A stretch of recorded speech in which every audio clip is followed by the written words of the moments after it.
ሰላም አለይኩም ወራህመቱላሂ ወበረካቱ። እንዴት ናችሁ? ሰላም ናችሁ ወይ? እኔ ያለው አልሐምዱሊላህ። በያላችሁበት ሰላማችሁ ይብዛ። ሁላችሁንም ሰላም ብያለሁ። እኔ የምላችሁ ለምንድን ነው ቻናሌን ግን ሰብስክራይብ ማታረጉኝ? ተው ግን ሰብስክራይብ አድርጉኝ። ተው ወላሂ ሰብስክራይብ አድርጉኝ እስኪ ደስ ይበላኝ። ሞኔታይዝ ልደረግ፣ ከዛ ለስራ፣ ከዛ ከማዳም ቤት ልውጣ፣ ከዛ የራሴን ኑሮ ልጀምርና እስኪ ህይወት ምን እንደሚመስል ልየው። አላሳዝናችሁም? በእርግጥ እኔ ብቻ አይደለሁም ብዙዎች አለን፣ ግን እኔ አላሳዝናችሁም? ስንት ዓመት ሙሉ ወላይ ሰብስክራይብ አድርጉኝና ደስ ይበለኝ። ከዛ ባለፈ ዛሬ አጠር ያለች ቁም ነገር ልነግራችሁ ነው የመጣሁት። መማር ለሚፈልግ ሰው በእርግጥ ከሰው ነው የሚማረው። መማር የማይፈልግ ደግሞ እንደኔ በራሱ ደርሶበት የማይማርና እንዲትማሩበት፣ በተለይ አዲስ የመጣችሁ ሰዎች እንዲትጠነቀቁ ነው። ሌላ ነገር አይደለም። ገብቷችኋል? ሶሻል ሚዲያ ላይ ቁም ነገር የሚወራበት፣ ጥሩ ነገር የሚወራበት፣ ጥሩ ነገር የምንሰማበት ቦታ ላይ ማዳመጥ አንፈልግም። ብዙዎቻችን የምንፈልገው ቀልድ፣ ይሄ ዝም ብሎ ዛዛታ ምናምን፣ ከራሴም ጀምሮ የሚያዝናናንን ነገር እንደዛ አይነት ነገር ነው በብዛት የምናየው የምንመለከተው። እና ነገር ግን ለህይወታችንም አስፈላጊ ስለሆነ አንዳንድ ጊዜ ሳይበዛ ጥሩ ነገር የሚወራበት ቦታ፣ በተለይ ከራሱ ህይወት ተሞክሮ የሚያካፍሉንን ሰዎች ቆም ብለን ማዳመጥ ብንችል ለህይወታችን በጣም ጠቃሚ ስለሆነ እኔም ደግሞ ዛሬ ላወራችሁ የመጣሁት እኔ የከሰርኩትን ነው።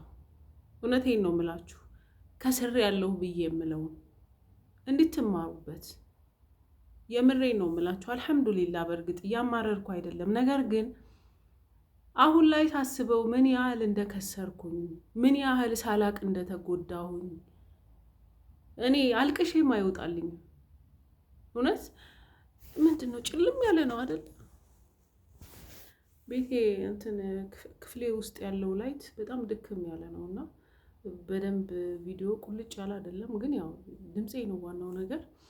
አሁን ይችን ቪዲዮ መቀርጽላችሁ ምሳ አቅርቤላቸው ተደብቄ ነው ሰላት ልስገድ ዝውር ልስገድ ብዬ ወደ ክፍሌ መጥቼ ነው ይችን ቪዲዮ ሪከርድ ማድረገው እንጂ እዚህ ቤት ምንም አይነት ቪዲዮ ሪከርድ እንዳላረግ ተከልክያለሁ በከባድ ማስጠንቀቂያ። ምናልባት ዩቲዩብ አያዩትም ብዬ ነው እንጂ ቲክቶክ ላይ ኦልሬዲ አስቁመውኛል። ቪዲዮ ፖስት አላረግም እና ሰብስክራይብ አድርጉ።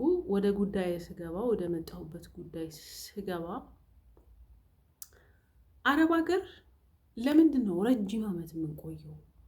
ምክንያታችን ምንድን ነው የሚለውን ነገር ሳስብ፣ ወደ ውስጤ ስመለከት፣ እኔ የተሳሳትኩትን ነገር ሳስበው ምን አለበት እያንዳንዷን ቀን ተመልሼ ማረም ብችል ኖሮና ከእንደገና ማስተካከል ብችል እላለሁ።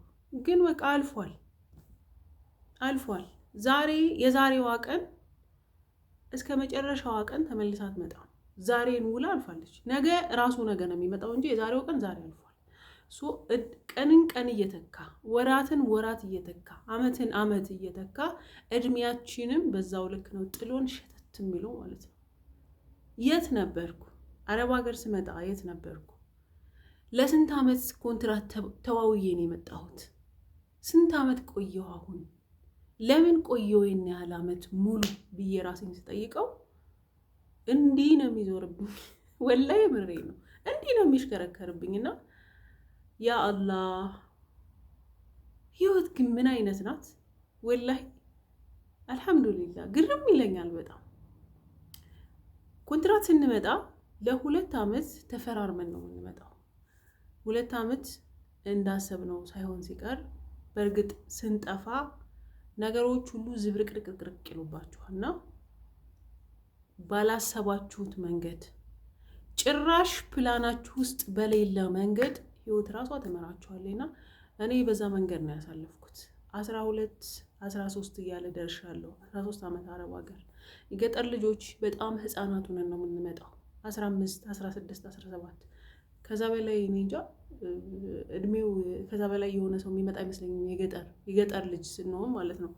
እኔም በዛ እድሜ ክልል ውስጥ ሆኜ መጥቼ አሁን እዚህ ደርሻለሁ። አልሐምዱሊላህ። አሁንም ሰው ቤት ነው የምሰራው። ገብታችኋል? አሁንም ትንሽ ትልቁ ከፍ እያደረገ እያዘዘኝ እየሰራው ነው የምበላው። አልሐምዱሊላህ እያማረርኩኝ አይደለም እንደነገርኳችሁ። ነገር ግን ይሄ ሁሉ ዋጋ ያስከፈለኝ የራሴም ስህተት አለበት፣ በጣም ትልቅ ስህተት። ገብቷችኋል?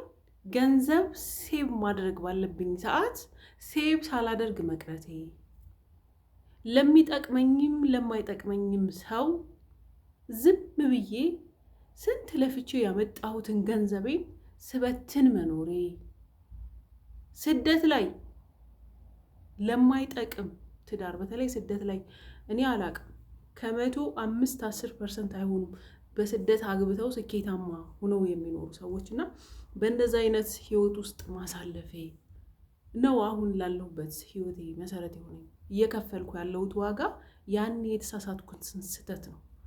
ለምን አገባሁ? ስራ መጥቼ ለምን አገባሁ? ምን ሆኜ ነው?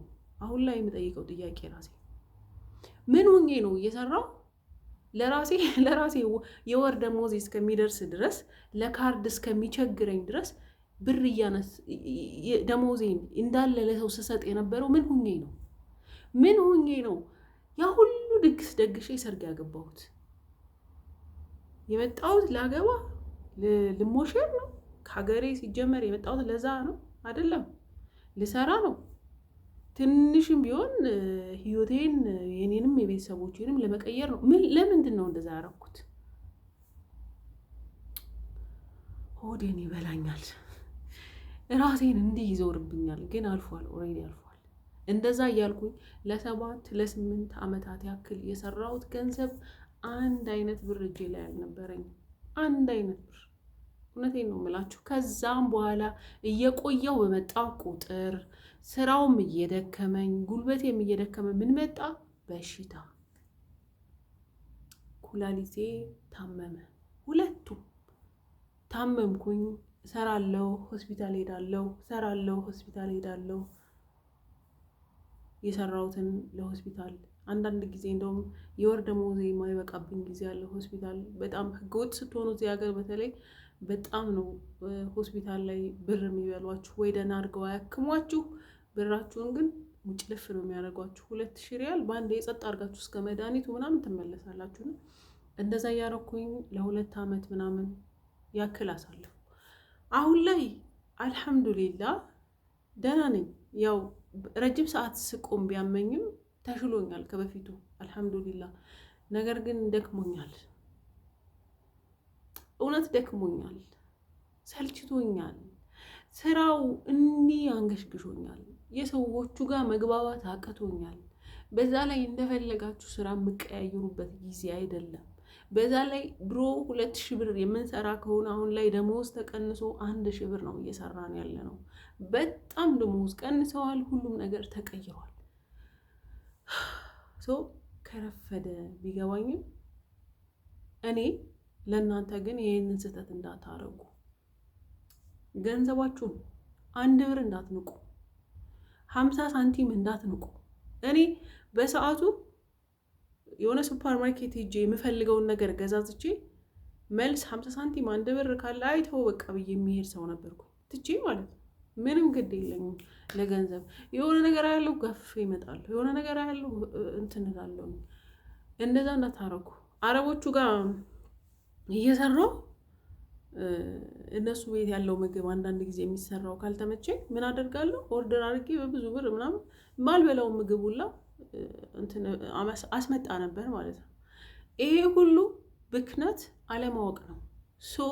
አሁን ላይ ሲገባኝ አሁን ከወራት ወዲህ ነው የገባኝና ለምን ምን ሆኜ ነው ምን ነበርኩ በዛ ሰዓት እንደዛ ሳረግ የነበርኩት? ይሄን ነገር እንዳታረጉ እንድትጠነቀቁ። ገብቷችኋል? ገንዘባችሁን እባካችሁን ሴቭ አድርጉ። በቃ ነገ ነው የሚገባችሁ። ዛሬ በተለይ አዲስ የመጣችሁ ሰዎች ዛሬ ላይ አይታወቃችሁም። ጉልበታችሁ ልጅነት አለ። ብትሮጡ አይደክማችሁም፣ ብትሰሩ ድካም አይሰማችሁም። ነገ 20-25 ከዛም በላይ እየሄዳችሁ ስትመጡ ጉልበታችሁ እየዛለ፣ በተለይ ደግሞ ስራ በተደጋጋሚ አንድ አይነት ስራ ለአመታት የምትሰሩት ከሆነ እኮ ይሰለቻል። ምንም ከፍታ የሌለው የደሞዝ ከፍታ የሌለው እንኳን አሁን ላይ እኮ እንኳን የደሞዝ ከፍታ ሊኖር እንደውም ወደ ታች ተመለሰ፣ ወደ ዝቅታ ማለት ነው። ደሞዛችን ተቀንሶ ወደ ታች እየተመለስን ነው። ለዛውም ስራ ጠፍቶ ስንት ነው ተቀምጦ ያለው? እሱም ቤት ይቁጠረው። እኔም ራሱ አሁን ስንት ወር ስራ ፈትቼ ተቀምጬ አሁን ይህን ስራ በቅርቡ ነው የገባሁበት እና ተማሩ። በቃ እውነቴን ነው የምላችሁ፣ ተማሩ። ገንዘባችሁን አታባክኑ። ስራ አትፍቱ። ኢጃዛ ቤት አትቀመጡ። ስራ አትናቁ። በተገኘው ነገር ጥርግ ብላችሁ ሂዱ። የአሮጊት ስራ አልሰራም፣ የፓምፐርስ ስራ አልሰራም፣ ዋይፋይ የሌለበት ስራ አልሰራም፣ ከከተማ ውጭ ሩቅ ስራ ሂጅ አልሰራም ምናምን እያላችሁ ጊዜያችሁን አታባክኑ። አታግቡ። እኔ ማግባትንም አልመክርም ስደት ላይ፣ አረብ ሀገር ላይ። እውነቴን ነው የምላችሁ። ስደት ላይ ሆናችሁ የምታገቡ፣ ስደት ላይ ሆናችሁ ኢትዮጵያ ያለው ወንድ ኒካ የምታስሩ ሴቶች ተጠንቀቁ። ብዙዎች ዋጋ እየከፈሉ ስለሆኑ ከኔም ጀምሮ ማለት ነው። እና በዚህ ጉዳይ ላይ በሰፊው እመጣለሁ ኢንሻአላህ። ፕሊስ አሁን የምላችሁ ነገር ቢኖር ቪዲዮዬን ስታዩ ላይክ እና ሰብስክራይብ ያደርጋችሁ እስኪ በዩቲዩብ እንኳን እንዲሳካልኝ። ይሄ ደግሞ የእናንተ እርዳታ ስለሚያስፈልገኝ አበረታቱኝ። ሰላማችሁ ይብዛ። በሌላ ቪዲዮ እስከምንገናኝ አሁን ምሳ በልተው ስለሚጨርሱ ቶሎ ሄጄ ሳህኔን ላንሳ ማለት ነው። ሰላም።